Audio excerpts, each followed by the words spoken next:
మొత్తానికి అందరికీ నమస్కారం. నాగేశ్వర రెడ్డి గారు సినిమాలు అందరూ ఫ్యాన్సే. ఆయన సినిమాలో పాటలు కానీ కామెడీ కానీ చాలా చాలా బాగుంటాయి. అలాంటి ఆయన చిన్న గ్యాప్ తీసుకున్నారు. కానీ ఆ గ్యాప్ ఎందుకు తీసుకున్నారంటే ఒక దద్దరిల్లిపోయే సినిమా తీయడం కోసం తీసుకున్నారు. అదే ఈ సినిమా. డెఫినెట్గా మిస్టర్ మిడిల్ క్లాస్ మన అందరూ చెప్పినట్టే మనం ఎప్పటికీ మిడిల్ క్లాసే. మనం ఎంత పెరిగినా మన మెంటాలిటీ మిడిల్ క్లాస్ దగ్గరే ఆగిపోద్ది. మనకి ఏదైనా మంచి జరిగిందనుకోండి తిరుపతి వెళ్ళిపోతాం, ఏదైనా బాధ అనిపిస్తే తిరుపతి వెళ్ళిపోతాం, ఏదైనా కోరిక నెరవేరపోతే తిరుపతి వెళ్తాం, నెరవేరాలని తిరుపతి వెళ్తాం. అలా వెంకటేశ్వర స్వామి మనకు తెలియకుండానే ఒక ఫ్రెండ్లీ దేవుడు అయిపోయాడు.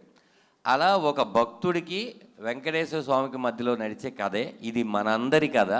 డెఫినెట్గా మనం థియేటర్లో కూర్చున్నప్పుడు 2 నిమిషాల తర్వాత శ్రీకాంత్ గారు గుర్తుండరు, శ్రీకాంత్ గారి క్యారెక్టర్ మనమే అనుకుంటాం, లయ గారు గుర్తుండరు, మనమే అనుకుంటాం. ఇందులో ఉన్న ఆల్ క్యారెక్టర్స్ మన దగ్గర నుంచి పుట్టినవి కదా అనిపిస్తుంది.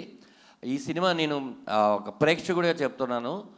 చాలా సినిమాలు యాక్ట్ చేస్తాము, చాలా సినిమాలు థియేటర్ బయట వరకు వస్తాయి, కానీ కొన్ని సినిమాలు మాత్రం మనం ఇంటి వైపు వస్తాయి, ఇంటికి వెళ్ళిన తర్వాత కూడా ఆలోచింపజేస్తుంది. అలాంటి సినిమా ఇది. నేను ఈ సినిమాకి సాయి కార్తిక్ ఎప్పుడూ చెప్తుంటాడు, ఆయన చాలా చాలా లోపల పెట్టుకుంటాడు. సినిమా ఏదైనా కనిపిస్తే అతని దగ్గర ఉన్న ఇన్స్ట్రుమెంట్లు అన్నీ తీసుకొచ్చి వాయించేస్తాడు. అలా ఈ సినిమాలో తను మొత్తం అన్నీ తన ప్రాణం పెట్టాడు. తన దగ్గర ఉన్న డ్రమ్స్ పెట్టాడు, తన దగ్గర ఉన్న గిటార్ పెట్టాడు, కీప్యాడ్ పెట్టాడు, తీసి కొట్టాడు, మామూలుగా కొట్టలేదు. నేను రాజేంద్ర ప్రసాద్ గారు ఇంట్రడక్షన్ సీను చూడడానికి వెళ్ళానండి. చూసిన తర్వాత నేను అలాగే ఉండిపోయి ఇంటికి వెళ్ళి సరే ఏమైతే అయింది, రాత్రి 8 అయింది పర్లేదు అనుకుని రాజేంద్ర ప్రసాద్ గారికి ఫోన్ చేసి ఒక పావుగంట మాట్లాడాను. సార్ నేను వెంకటేశ్వర స్వామిని చూస్తున్నట్టే ఉందండి, ఆ మ్యూజిక్ అవన్నీ చూసిన తర్వాత నా వల్ల కాలేదు, ఎట్టి పరిస్థితుల్లో మీకు కాల్ చేయాలి అని చేశాను సార్ అంటే ఆయన కూడా ఏమన్నారంటే అంత నా గొప్పతనం ఏం కాదమ్మా, నాకు ఆ క్యారెక్టర్ అంటే నాగేశ్వర రెడ్డి గారిని ఆయన నాగి అని పిలుచుకుంటారు, ఆయన వేయించారు, చాలా సంతోషంగా ఉంది, నీకు నచ్చింది కదా, నీకు అంటే ఒక ప్రేక్షకుడిగా నీకు నచ్చిందంటే నాకు కూడా నేను కూడా బాగా చేసినట్టే కదా అన్నారు. అంత మంచి సినిమా. ఎప్పుడెప్పుడు 17 వస్తుందనే మేమందరూ వెయిట్ చేస్తున్నాం. ఈ సినిమాలో ఇక్కడ ఉన్న పృథ్వీ అన్న, చిట్టన్న, ఆలీ గారు, కరుణ, అశోక్ అన్న, మన రాయనగా వీళ్ళ కాకుండా వెనిల్ కిషోర్ గారు, సునీల్ గారు మొత్తం రీల్కి ఒక కొత్త నటుడు వచ్చి వెళ్తూ ఉంటారు. ఎందుకంటే పాజిటివ్ అంటేనే శ్రీకాంత్ గారు. ఆయన ఎప్పుడు చాలా పాజిటివ్గా ఉంటారు. ఆయన దగ్గర ఉన్న వాతావరణంలో ఉన్న ఫ్రెండ్స్ని కూడా పాజిటివ్గా పెడతారు. కాబట్టి ఆయన ఉన్న ఈ సినిమాలో వెంకటేశ్వర స్వామి ఉన్నారు. ఈ సినిమా చాలా పాజిటివ్గా ఉంటుంది.